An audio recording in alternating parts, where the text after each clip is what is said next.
Salve, salve galera da InfectoCast, bem-vindos a mais um episódio. Aqui quem fala é o William. Aqui é João Prats.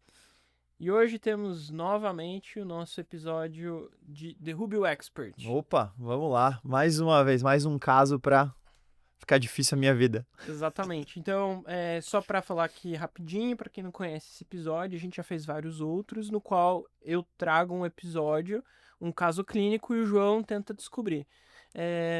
No caso de hoje, né, eu vou trazer um caso clínico que eu não vi pessoalmente, é um relato de caso.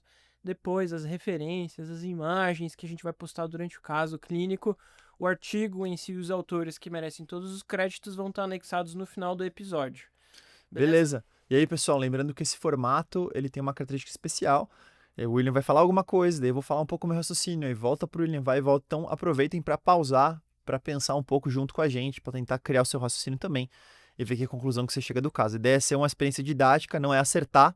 Eu não conheço o caso, o William vai... Eu tenho um relato de caso, então coisa simples não vai ser, né? Mas o importante é acertar o quê? O raciocínio, a forma de pensar e levar para vocês um pouco dos insights que a gente tem quando está discutindo e vendo os casos da nossa prática clínica, beleza? Então, vamos aproveitar esse episódio. Perfeito. Um paciente do sexo masculino de 37 anos é admitido no pronto-socorro em algum lugar na face da Terra com tosse, tosse produtiva nos últimos 3 dias associado a febre de 38,5 graus.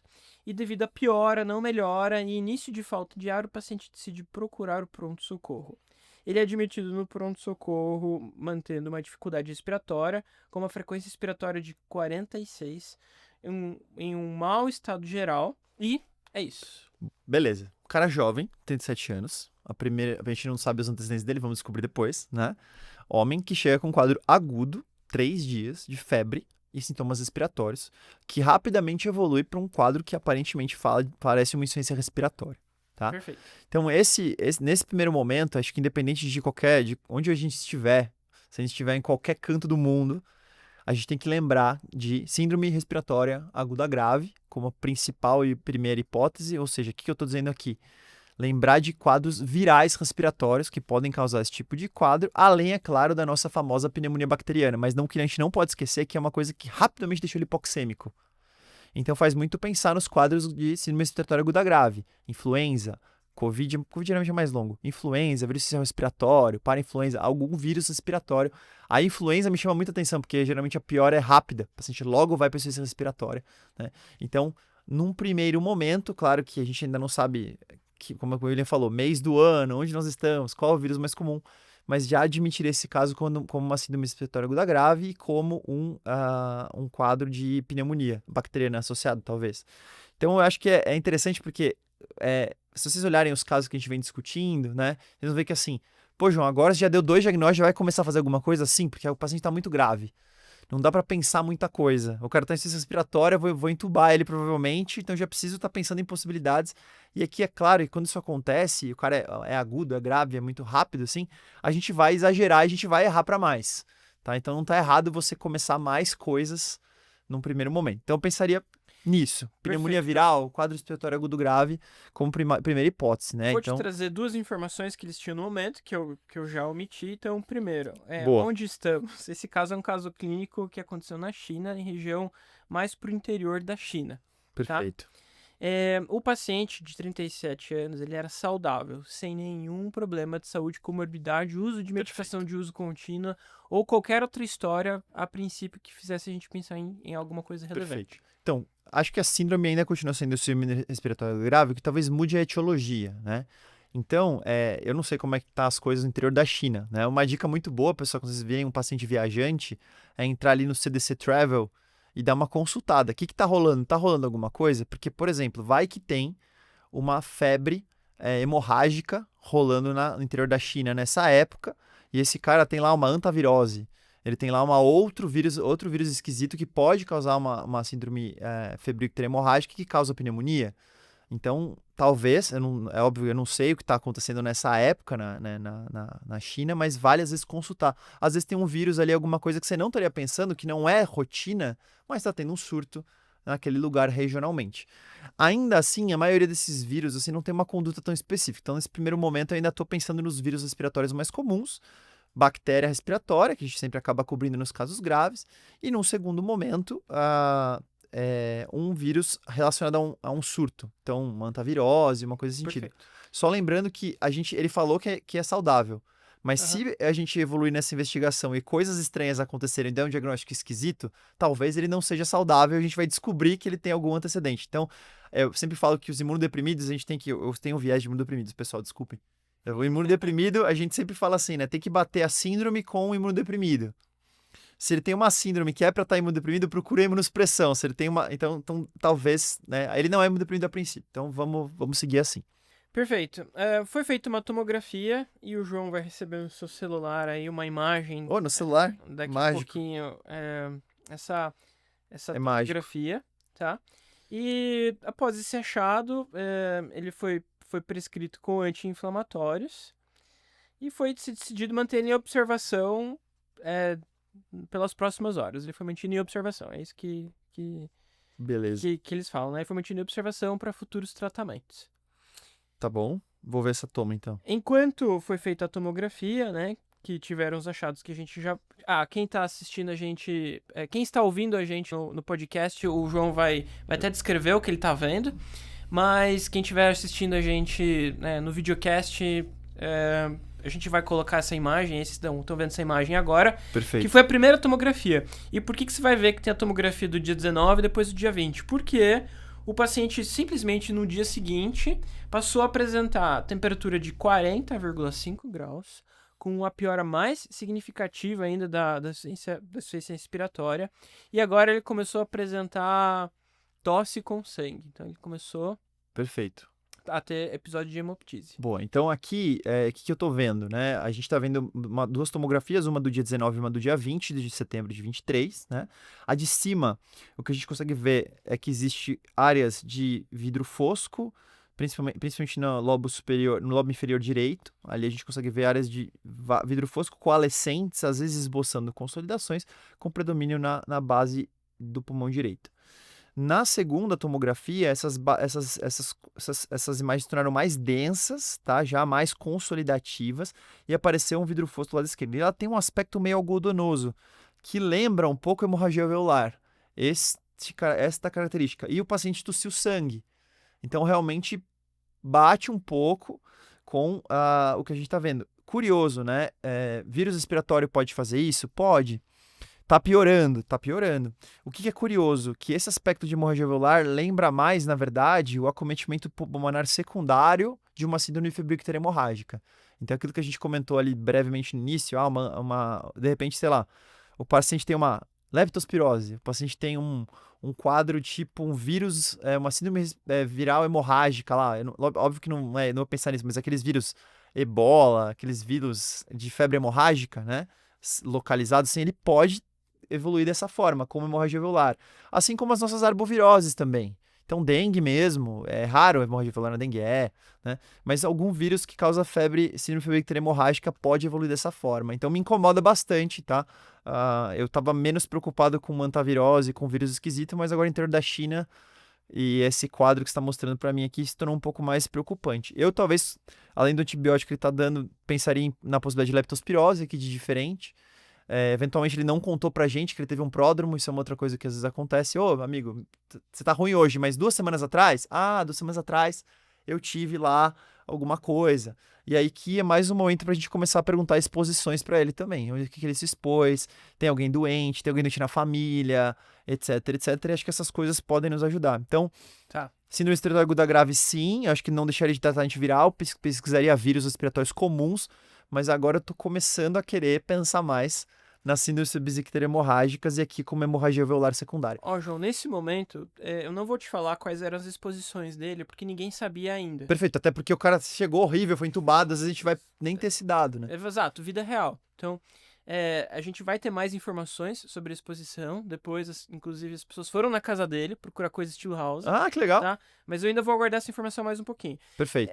Na tomografia, né, assim, ali a gente tá só com uma foto, né, o João... eu vou falar algumas coisas que eles chamaram a atenção, de alguns detalhes, né? Eles colocaram, assim, esses nódulos difusos em região central. Ah, eu não Também consigo ver tanto pulmonar, nódulo aqui na isso. foto. É, Ah, é verdade, tem uns nódulos sim do lado direito aqui. as consolidações lobares com uma distribuição de gravidade dependente, né? Então, Lobos inferiores, né? isso. E também algumas outras coisas que chamaram a atenção, né? Esses nódulos que eu comentei, Tem uns comentei nódulos com mesmo, você. principalmente na do dia 20 aqui do lado direito, dá pra ver alguns Isso. nódulos com vidro fosco.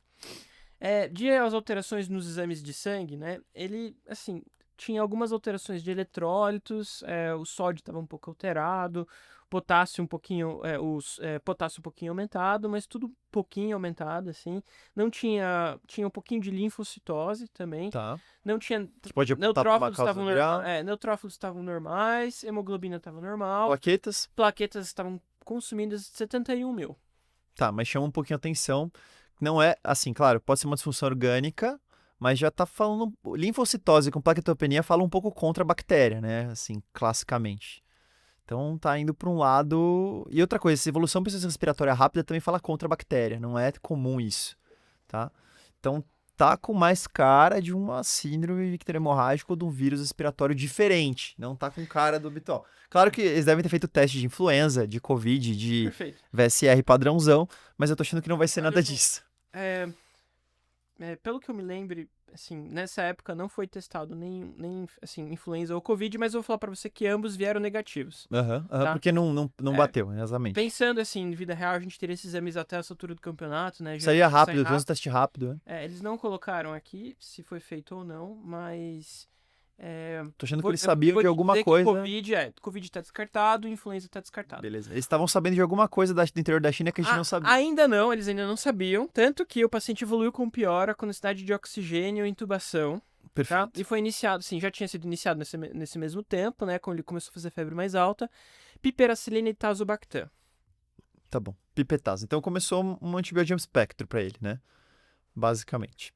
Exato. Talvez até too much, mas cobre pseudomonas, enfim, de diferente. Não sei nem se precisaria, mas enfim, tem alguns autores que já descreveram pneumonias por pseudomonas pós-virais. Talvez seja isso que eles estavam preocupados aí nesse contexto. Mas, gente, não parece bactéria isso, tá? Se você falar assim, coloque suas moedas, eu acho que esse paciente ficaria com antibiótico pela gravidade, mas não porque a gente acha que é bacteriano clássico isso. Só se for alguma bactéria, só se for uma febre hemorrágica por uma coisa tipo rickettsiosis da vida. Não parece ser o habitual aqui. Tá? Não teria dado ceftriaxona, não teria dado ceftriaxona, mas não estaria preocupado tanto com bactéria. Eu até falei que ele foi entubado, mas eu tava tentando lembrar que eu acho que ele nem chegou a ser entubado e Só ainda ficou assim com teve pior. bastante oxigênio. Talvez o serviço que ele tivesse limitações, né? Às vezes nem tivesse, ou ele piorou muito rápido, porque assim, ele foi piorando de forma significativa, mas algumas coisas nos exames chamavam a atenção. Ele não tinha linfonodo palpável. O que talvez fosse uma pista se ele tivesse tido diagnóstico, se tivesse linfonodos palpáveis, tá? Mas mesmo assim não tinha manchas no corpo ou manchas de picado no corpo, o que também talvez poderia ter ajudado o diagnóstico. Mas, apesar de tudo isso, né, com o que aconteceu, ele evoluiu de forma muito rápida, com hipotensão, e apesar... Ele não tinha rash, você falou. Não tinha rash. Mas podia chamar atenção. Não tinha sinais de picada, de nada. Então, legal que você falou isso, porque nesse mundo da epidemia, eu falei aqui de febre hemorrágica algumas vezes, tô ficando lembrando disso toda hora, né?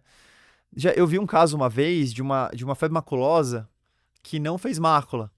E essas febres maculosas sem mácula são as mais graves, porque rapidamente o paciente evolui para choque séptico. Então, até quando eu falei um pouco de rickettsia brevemente ali, talvez se eu fosse dar antibiótico, eu daria doxy, neste contexto aqui. Boa. Talvez se eu fosse dar algum antibiótico, eu daria doxiciclina pensando em alguma rickettsiosi, alguma coisa nesse sentido. Seria a única coisa diferente do que a gente comentou aqui. Boa. Tá? Porque tá me parecendo que o pulmão, de novo, é hemorragia alveolar. Então eu estou achando que, na verdade, o pulmão é secundariamente acometido por uma doença sistêmica. E aqui eu pensaria em febre maculosa da vida ou coisa desse tipo. Mas a gente não sabe as exposições. Por isso que, olha como fica difícil a nossa vida, pessoal, num pronto-socorro, no dia a dia. Não é à toa quando o paciente é grave que a gente erra pra mais. Então, os caras deram pipetazo, mas eu teria posto um ceftriaxone doxy aí, na minha avaliação. Mas seria o que eu teria dado. Pensando em leptospirose e pensando em cobrir uma febre maculosa ou uma rickettsiosi. Perfeito, João. Esse paciente, apesar de ter iniciado o Tazocin, muito rápido ele evoluiu com piora e ele faleceu, tá? Paciente jovem que faleceu muito Caramba. rápido. Então, assim, né, em poucos dias o paciente com uma evolução muito grave, de uma pneumonia muito grave. Então, essa informação que eles tinham. Esse caso que eu te falei da febre maculosa que eu comentei, que eu vi uma vez, o cara morreu também. É. Mesmo com... A gente chegou a começar os tratamentos, mas Uhum. foi assim, Rápido, muito né? rápido. Por causa disso, o pessoal foi investigar o que tinha acontecido e decidiram ir na casa dele. Na casa dele, encontraram uma coisa que chama atenção. Eles encontraram marmotas mortas. Marmotas. Olha que coisa específica. Você tá me lembrando do nosso caso na carne de capivara, com essas coisas bem específicas aqui. Quem não assistiu, assista o episódio da O capivara. episódio Derrube a Capivara. A capivara é muito bom. E a princípio, em algumas regiões, as pessoas têm costume de fazer ingestão de carne desse tipo de animal, né? Lembrando que marmota, eu posso estar falando uma besteira, mas ele é um roedor também. Boa. Roedor, meu amigo, começa a me fazer pensar naquele bom e velho antavírus. Ou então alguma outra coisa que dentro do roedor, será que existe alguma rickettsia do roedor aí? É uma boa pergunta. É aquela hora que eu ficaria na dúvida. Que coisa específica, hein? Mas chama atenção essa exposição aí. Vamos achar no ambiente esse bicho aí. Provavelmente o que fizeram na Semana de Saúde Pública é pega esse bicho e leva pro laboratório. Foi o que foi feito. Independente de qualquer coisa. E foi isolado uma bactéria. Eu já vou falar, assim, eu já vou falar qual que é a bactéria, a gente vai acabar revelando Uma o rickettsia da diagnóstico vida. aqui do paciente. Você não acertou o diagnóstico, João, mas assim, você teria talvez salvado a vida dele, porque doxiciclina é um antibiótico que cobre. Tá, deixa eu... Lembrei de uma outra doença. Anaplasmose, é isso? Anaplasma? Não, então não sei o que é. Não. Boa pergunta. Essa doença já foi moda na face da Terra Já há foi? uns 500 anos atrás. Mas agora é muito incomum. Que é uma causada pela bactéria Yersinia pestis. Você tá brincando. Peste pneumônica. Peste pneumônica. Nossa, gente. Jamais teria imaginado isso. Caraca. Então, peraí. O cara tinha roedor e tinha carrapato na casa dele também. Que coisa doida. Carrapato ou pulga, né? Pulga de roedor, exatamente. Pulga de Meu roedor. Deus do céu, que coisa de maluco. Não é descrito, ou pelo menos eu não lembro se é descrito, se foi encontrado pulga, mas eles conseguiram comprovar que esse roedor marmota também é igual o rato, né? Que é o famoso por ser o que carrega a pulga. Nossa, em rato eu pensaria, antavirose e pensaria em leptospirose, que a gente comentou aqui. Mas, caramba, peste... Nossa, nunca pensaria peste pneumônica? Exatamente. Um caso de peste? Um caso de peste. Por que eu trouxe esse caso, né? A gente tá gravando esse episódio de 2025, esse relato de caso que eu apresentei aqui é um relato de caso de um autor chamado Wayne Wang. O nome do artigo é Imaging Analysis of Pneumonic Plague Infection in Jizang, China, Case Report. Nossa, mas é um negócio inacreditável. Eu lembro de uma frase do House que a Curry fala pra ele assim: você foge da clínica como se fosse a praga, como se fosse a peste, a não ser que seja de fato a peste, que é um caso extremamente raro, né? Exato. Nossa, e forma totalmente pulmonar, não teve bulbão, não teve nada. Exatamente. Então, Caramba. algumas coisas que eu ia comentar da peste bubônica, né? Teve um caso recentemente nos Estados Unidos, agora eu esqueci onde é que foi.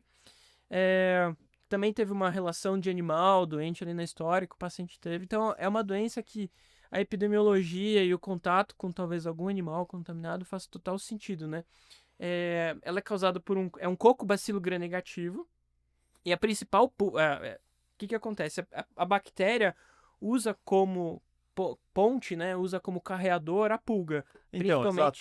Principalmente a pulga que se chama Xenopsila xeopes.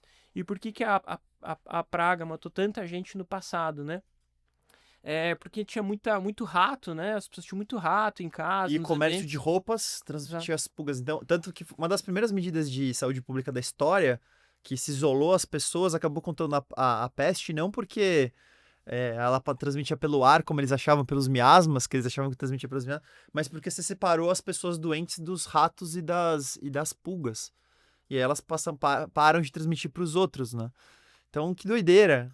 Cara, eu nunca ia pensar em peste. Inclusive, eu esperaria que respondesse antibiótico, na verdade, né? Essa Yersinia aí. Lembrando Mas que a gente sabe que na literatura do passado, os casos são muito graves e as pessoas morrem mesmo Morrem. com antibiótico e tudo mais. a mortalidade chega a 66%. A pneumônica, teoricamente, ainda é mais grave do que a bubônica, né? Exatamente. Então, tem as 3 apresentações, né? Na verdade, assim, a bubônica, que é aquela que chamou a atenção, que as pessoas Forma faziam os linfonodos muito necróticos. inchados, necróticos, né? Então, por isso que tinha essa percepção de peste bubônica, por isso tinha esse nome, né? Tem a forma pneumônica da doença, que você pode, inclusive, transmitir por gotículas, né? Então você pode ter essa transmissão via aérea sem ter necessariamente, às vezes, o contato direto com Nossa, como será que esse cara arrumou a isso? pulga. Então provavelmente, Curioso. provavelmente ele foi se alimentar, né? E talvez ali na hora de caçar ou pegar o bicho, pode ser que tenha sido essa forma de infecção. Então ele se alimentava das marmotas, que essa foi a conclusão. Sim, a princípio parece que coisa. isso pode acontecer em algumas regiões, algumas pessoas têm esse costume lá. Então tem as 3 formas, né? A bubônica acaba sendo a menos, com a menor mortalidade. A pneumônica, que tem uma mortalidade muito alta, e a septicemia, que também pode ser extremamente alta. Né, a pior de todas. Dentre as formas de diagnóstico que a gente pode usar para os nossos pacientes, entram os antibióticos streptomicina, gentamicina, ciprofloxacino e doxiciclina. Então, talvez aí nesse chute estaria Ajudasse, né? ajudado um pouquinho o paciente. Não sei. É muito importante essa região, a região onde você tá, né? Do Brasil, no site do Ministério da Saúde, tem até aqui a descrição de alguns focos em Teresópolis e Nordeste, onde a gente já teve nos últimos, onde pode ser considerados focos naturais, onde a princípio existe a doença que pode ocorrer. Se tiver algum ouvinte nosso que já viu um caso desse, comenta aí. Manda comentários pra gente, porque, nossa... Por favor. O diagnóstico pode ser feito por cultura, ou você pode fazer PCR também, mas a grande maioria das situações você vai acabar fazendo por hemocultura. Você também pode fazer, né, quando você tem o bulbão, né, você pode fazer ali... Aspiração do bulbão. E no lavado talvez viesse nesse caso? Que coisa, né? Talvez. Existem testes sorológicos, né, sorologia, mas acaba sendo só de forma retrospectiva para você poder fazer o diagnóstico. E o cuidado assim, a prevenção e vigilância como a gente comentou, fundamental. Controle dos roedores, principalmente, mas, né? É que precisa ter... Veja como você precisa ter a tempestade perfeita para essa doença de se disseminar, que é literalmente ter roedor e pulga em grande quantidade. Por isso que a gente não vê surtos enormes, né? Agora, esse caso do consumo do animal... talvez seja possível que se adquira de outra forma. E aí, é uma ótima pergunta, porque... Existe descrição de contaminação por carne contaminada também. Então, será que a questão é se o cozimento não eliminaria a bactéria, teoricamente? Então, sei lá, tem que ver como é que foi consumido isso ainda por cima. Então, Exatamente. Uma situação bem pontual. Mas que doideira, achamos na casa do cidadão. Acharam na casa do cidadão. E, assim, a peste pneumônica é muito emblemática para os infectologistas, porque tem até aquela imagem do Dr. Schnabel, que tem aquela roupa, que por causa dos odores... Que achavam que eram os miasmas que transmitiam a peste, né? Aquela bico de papagaio, que é super famoso, né? Para muitos infectologistas, aquilo é o exemplo do médico fazendo seu papel no meio da praga, né? Assim, fazendo ajuda, e é justamente isso que você comentou, né? Separa ali os doentes e é isso que... Controla os vetores, né? Que são a grande questão. Então, tem todo esse fator aí da infectologia que transforma esse caso em um caso extremamente interessante. Muito bom. Nossa, não teria feito diagnóstico, não. Difícil, hein? Esse foi pra matar. Peste bubônica, peste pneumônica relacionada ao consumo potencial de carne de marmota contaminada. Exatamente. Então derrube a marmota. Derrube a marmota. Beleza, vai ser o título desse episódio. Tá ótimo, então. Combinado. Marmota, então. É isso aí, pessoal. Muito obrigado. A gente vai anexar junto aí o artigo. Quem não acompanha a gente, siga a nossa página no Instagram. Se siga no seu agregador de podcast para receber notificações e escutar primeiro os episódios novos. A gente toda sexta posta episódio novo. E é isso aí, Expert foi derrubado. E escutem nossos episódios de antavirose e de rickettsiosis. São 2 episódios que vocês podem entender por que foi falado e foi raciocinado dessa forma. E, claro, os de vírus respiratórios, aí temos alguns, tá bom? Muito bom ter vocês aqui. Assinem nosso canal do YouTube, se inscreva no nosso canal do YouTube e a gente se vê no próximo episódio. Falou!